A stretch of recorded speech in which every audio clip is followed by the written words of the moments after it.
ওম তৎসৎ। এইবার তিনি প্রমাদ গুনলেন এবং মনে ভাবলেন, এই লোকটি আন্দাজে মনের ভাব টের পেয়েছে। যাই হোক, সাধুর প্রশ্নের উত্তর দিলেন, বললেন, আমি এই পাহাড়ে এই প্রথম আসলাম, এর আগে আমি আর কখনো আসিনি। অবশ্য কথাবার্তাটা হিন্দিতেই হচ্ছিল। সাধু বারংবার শ্রী শ্রী কাশীর ঠাকুরকে বলতে লাগলেন, ভেবে দেখো এর পূর্বে তুমি আর কখনো এখানে এসেছো কিনা এবং এই সকল স্থান তুমি চিনতে পারছো কিনা। বারবার জিজ্ঞাসার উত্তরে তিনি না করে গেলেন এবং এইরূপ প্রশ্ন করতে নিষেধ করলেন। শ্রী শ্রী ঠাকুরকে সেই প্রধান সাধু বাবাজি মহারাজ তাঁর পূর্বজন্মের পরিত্যক্ত দণ্ড, কমণ্ডল, বাগছাল, ধুনি প্রভৃতি দেখিয়ে বললেন, এগুলি তুমি চিনতে পারছো না? এগুলি বহুকাল এই একই স্থানে একইভাবে পড়ে আছে। তখন তিনি বললেন, আমি কিছু বুঝলাম না। তখন সেই সাধু ধীরে ধীরে তার মস্তক স্পর্শ করলেন। শ্রী শ্রী কাশীর ঠাকুর সেই স্পর্শে সমস্ত শরীরে এক প্রকার তড়িৎ সঞ্চার অনুভব করতে লাগলেন এবং গুহার নিকটবর্তী সমস্ত স্থানটি পূর্বশ্রিত অত্যন্ত পরিচিত বলে তার মনে হতে লাগলো। সাধুও গুহার মধ্যে নিয়ে গিয়ে তাকে দেখিয়ে দেখিয়ে বলতে লাগলেন, এই কমণ্ডল, এই বাগছাল, এ সমস্তই তোমার। তুমি পূর্বজন্মে আমার চেলা ছিলে এবং কর্মের গতিতে এইখানে দেহ ছেড়ে আবার নতুন দেহ লয়ে এখানে এসেছো। আমি তোমাকে এখানে কৌশলে এনেছি। প্রায় সমস্ত বড় বড় সাধু এই প্রদেশ থেকে চলে গিয়েছেন। আমি কেবল তোমাকে দীক্ষা দেবার অপেক্ষায় এই স্থানে এবং আরও 2-1 মাত্র এখনো আছেন। আমাকে এই স্থান ত্যাগ করতে হবে। শ্রী শ্রী ঠাকুর সেই অদ্ভুত স্পর্শে বুঝলেন যে তিনি পূর্বজন্মে সেই সাধুরই একজন চেলা ছিলেন এবং তিনি যে একজন সন্ন্যাসী এবং সেই স্থানে বাস করতেন, এই ব্যাপারে যেন এ জীবনের ঘটনার ন্যায় তার মনে হতে লাগলো। বর্তমান জীবন এবং পূর্বজন্মের জীবন, এই দুইয়ের মধ্যে যে বিস্মৃতি ছিল তা মুহূর্তের মধ্যে ঘুচে গেল। তখন সমস্ত ঘটনায় এই এক জীবনের ঘটনা বলে মনে পড়ল। এইবার শ্রী শ্রী গুরুদেবকে সর্বদেবময় জ্ঞানে পুনরায় ভক্তির সহিত ভূমিষ্ঠ হয়ে প্রণাম করলেন। এবার আর সেই সাধুকে সাধু বেশধারী চোর ডাকাত মনে করার কোনো সন্দেহ থাকলো না। কাজেই তার মন শ্রী শ্রী গুরুদেবের পদে আপনা থেকেই আকৃষ্ট হয়ে পড়ল। এইবার সাধু বললেন, তোমার প্রতি যে টেলিগ্রামে এখানে আসবার আদেশ ছিল তা সাহেবের একজনকে পাঠাতে আর একজনকে পাঠানোর ভ্রান্তি মাত্র, এবং তোমাকে এখানে আনবার জন্য সেই ভ্রান্তি আমি ঘটিয়েছিলাম। আবার 7 দিন পরে তোমার প্রতি ফিরে যাবার আদেশ হবে। এই কথা শুনে শ্রী শ্রী লাহিড়ী মশাই বললেন, আপনি অনুমতি করুন যেন আমি আপনার সঙ্গে থাকতে পাই। আর আমার সংসারে ফিরতে মোটেই ইচ্ছে করছে না। আমি হারানো জিনিস পেয়েছি, আর হারাতে চাই না। তখন সাধু অনিচ্ছা জানিয়ে বললেন, তা হবে না, তোমাকে এখন প্রচার কার্যে ব্রতী হতে হবে। এখনো তোমার সংশয় কর্ম বাকি আছে। তবে যে কদিন এখানে থাকবে প্রত্যহ এখানে আসবে। তুমি এখানে অফিসের কাজ জন্য আসনি, অফিসই তোমার জন্য এসেছে। বাবাজি লাহিড়ী মশাইকে আরও বুঝিয়ে দেন যে তার মধ্যে বংশানুক্রমে যোগাভ্যাসের বীজ নিহিত ছিল ও আছে। স্বয়ং শ্রীকৃষ্ণ যে লুপ্তপ্রায় যোগ সাধনকে প্রচার করেছিলেন গীতায় বলে সেই যোগ পুনর্লোপ পাওয়ার উপক্রম হয়েছে, এর পুনরুদ্ধার করতে হবে। এটাই বাবাজি মহারাজ তাকে বুঝিয়ে দেন। শ্রীকৃষ্ণ অর্জুনকে যে দীক্ষা প্রদান করেছিলেন, বাবাজি লাহিড়ী মহাশয়কে সেই দীক্ষায় প্রদান করেছেন। বাবাজি আবার লাহিড়ী মশাইকে বললেন, তোমাদেরই এ জিনিস। তারপর দিন শ্রী শ্রী গুরুদেবের আশ্রমের নিকট অফিসের কাজকর্ম দেখবার জন্য তিনি অন্য একটি তাঁবু ফেললেন। সিপাহীরা পত্র প্রভৃতি নিয়ে সেই তাঁবুতে উপস্থিত হতো এবং তিনিও আহারাদির পর কিছুক্ষণ তাঁবুতে থেকে দুই একটা চিঠিপত্রের জবাব দিয়ে দিতেন এবং চাকরদের কাউকে পত্রাদি আসলে সেই সকল যত্ন করে রাখার ব্যবস্থা দিয়ে শ্রী শ্রী গুরুদেবের আশ্রমে চলে যেতেন।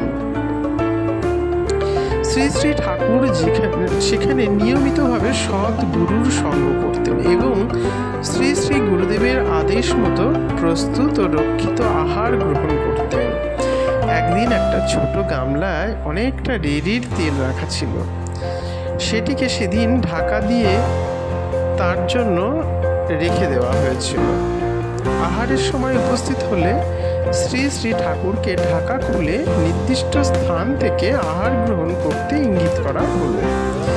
তিনি ঢাকা খুলে সেখানে জল খাবারের বদলে তেল দেখতে পেলেন এবং মনে করলেন কেউ ভুলে সেখানে তেল রেখে দিয়েছে, কিন্তু বাবাজির কথার অন্যথা করে এরূপ দুঃসাহস কারও ছিল না।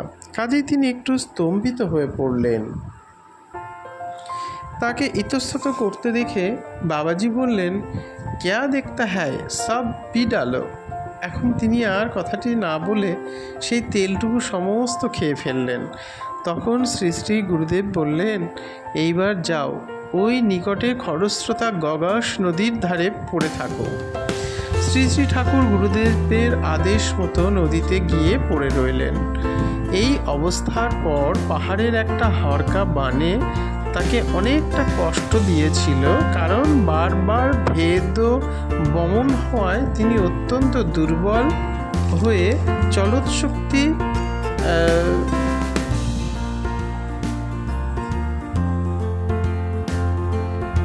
বন্ধ হয়ে বালুকাময় ও কঙ্করময় নদীর তটে পড়েছিলেন। পরদিন এই অবস্থা সামলিয়ে পুনরায় শ্রী শ্রী গুরুদেবের সহিত সাক্ষাৎকার করলেন। তখন বাবাজি বললেন, শ্যামাচরণ বড় ভালো হলো, সব ময়লা সাফ হয়ে গেল।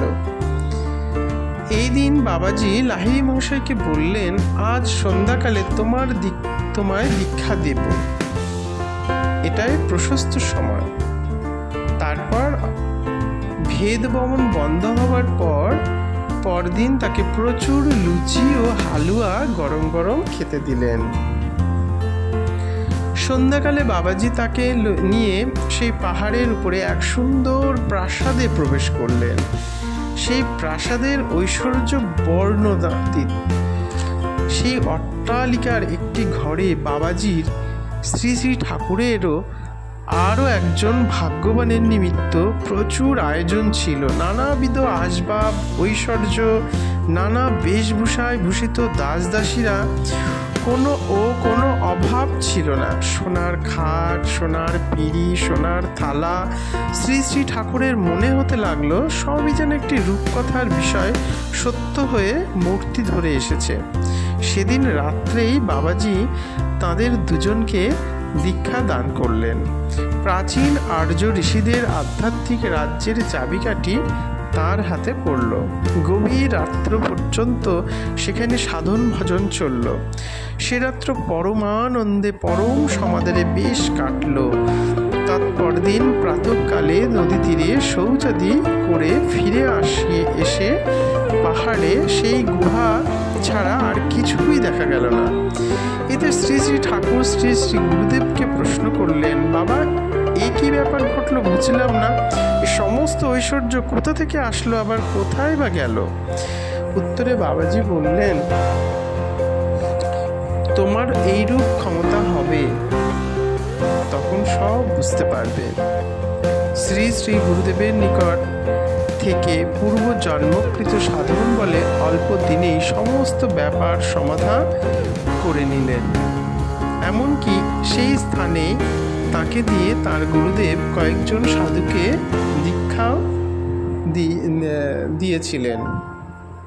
দিয়ে নিয়েছিলেন। কয়েকদিন পরে সাহেবের নিকট থেকে খবর আসলো যে তাকে ওই স্থান ত্যাগ করতে হবে এবং দানাপুরে ফিরে যেতে হবে।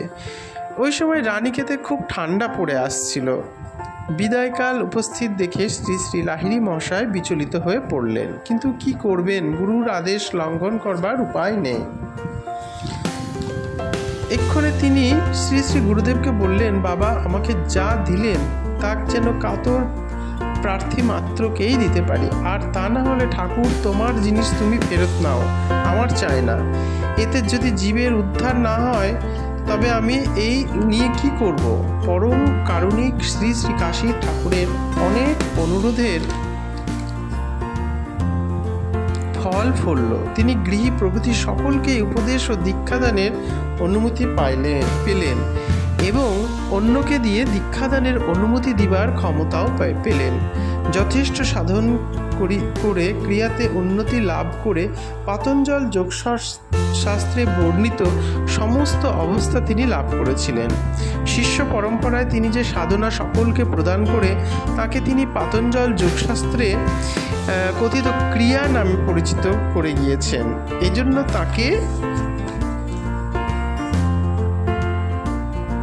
এজন্য তার প্রদত্ত দীক্ষাকে ক্রিয়াযোগ বা ক্রিয়া বলা হয় এবং তার শিষ্য পরম্পরায় সকলে ক্রিয়াবান নামে অভিহিত হন।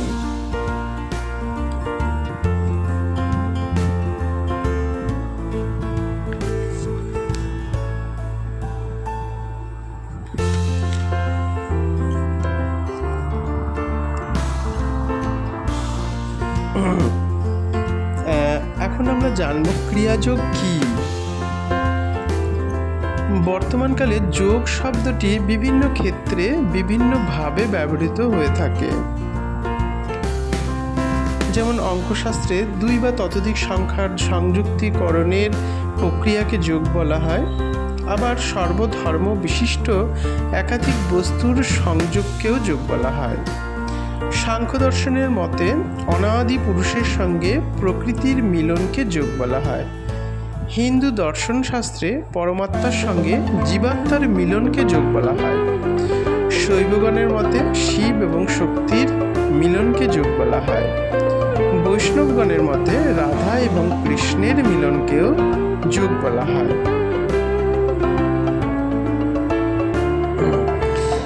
শ্রীমদ্ ভগবদ্ গীতায় যোগের সংজ্ঞা বলা হয়েছে কর্মের সিদ্ধি এবং অসিদ্ধিতে সমভাব জ্ঞানই যোগ। আবার বলা হয়েছে যে কর্মের সুকৌশলই যোগ। যে অবস্থা লাভ করে সাধক অন্য লাভকে অধিক বলে মনে করেন না, যে অবস্থায় স্থিত হলে অতিরিক্ত দুঃখ দ্বারাও বিচলিত হন না, সেই দুঃখ সংযোগের বিয়োগ রূপ অবস্থাকেই যোগ বলা হয়। জ্ঞান সংকলিনী তন্ত্রে বলেছেন, সর্বচিন্তা পরিত্যাগ ও নিশ্চিন্ত যোগ উচ্চতে, অর্থাৎ সর্বচিন্তা পরিত্যাগকেই যোগ বলে। পাতঞ্জল যোগ দর্শনের ভাষায় বলা হয় যোগশ্চিত্ত বৃত্তি নিরোধ, অর্থাৎ চিত্তের বৃত্তিগুলোর নিরোধকেই যোগ বলা হয়। শিব সংহিতার মতে যোগ প্রধানত 4 প্রকার: মন্ত্রযোগ, হঠযোগ, লয়যোগ, রাজযোগ। এছাড়াও ভারতবর্ষের সাধক সমাজে বহু প্রাচীন কাল থেকে আরও বহু প্রকার যোগ পথের নির্দেশ পাওয়া যায়। তার মধ্যে প্রায় সবই ছিল সাধু সন্ন্যাসী মহলে অতি গুপ্ত। সেসব যোগের প্রক্রিয়া সাধারণ গৃহীদের যেমন নাগালের বাইরে ছিল, তেমনি দুঃসাধ্যও ছিল। সাধারণ মানুষ যারা প্রাচীনকালের কঠিন যোগক্রিয়া করতে সমর্থ নয়, সেই সমস্ত সাধারণ গৃহীদের জন্য কাশীবাসী যোগীরাজ শ্রী শ্রী শ্যামাচরণ লাহিড়ী মহাশয় যে সহজ যোগক্রিয়া প্রচলন করেছিলেন, তাই ক্রিয়াযোগ বা ক্রিয়া নামে প্রচলিত। শাস্ত্রমতে এই সাধন পথকে আত্মবিদ্যা, অধ্যাত্মবিদ্যা বা ব্রহ্মবিদ্যা বলা হয়। অনেক সিদ্ধ মহাপুরুষের মতে আজ পর্যন্ত যেসব মুক্তির উপায় বের হয়েছে তার মধ্যে এই ক্রিয়াযোগই হচ্ছে সর্বাপেক্ষা সহজ। ক্রিয়াযোগ প্রকৃতপক্ষে যে অন্য এক প্রকার যোগ বা সাধন প্রণালী তা নয়।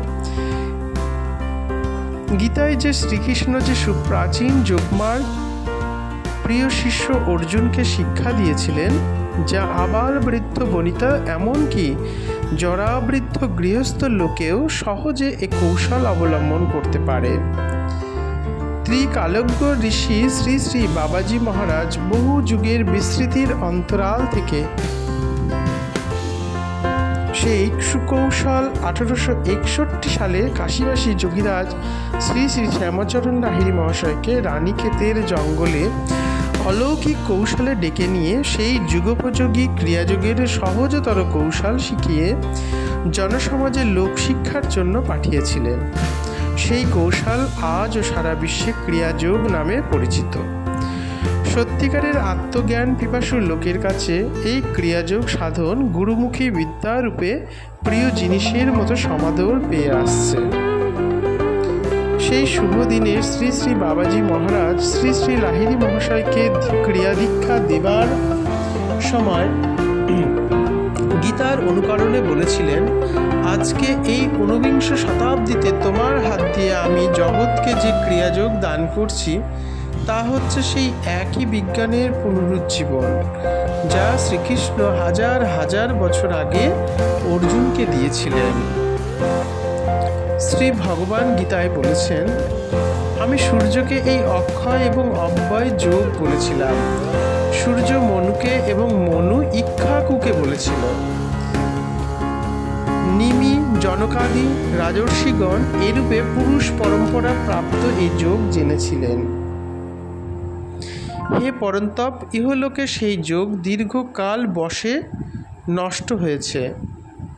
শ্রী ভগবান তার এক প্রাচীনতম অবতারকালে এ অব্যয় এবং অক্ষয় যোগ সাধন প্রণালী প্রাচীন পরম জ্ঞানী বিবস্বানকে দিয়েছিলেন। বিবস্বত মনুকে দান করেন।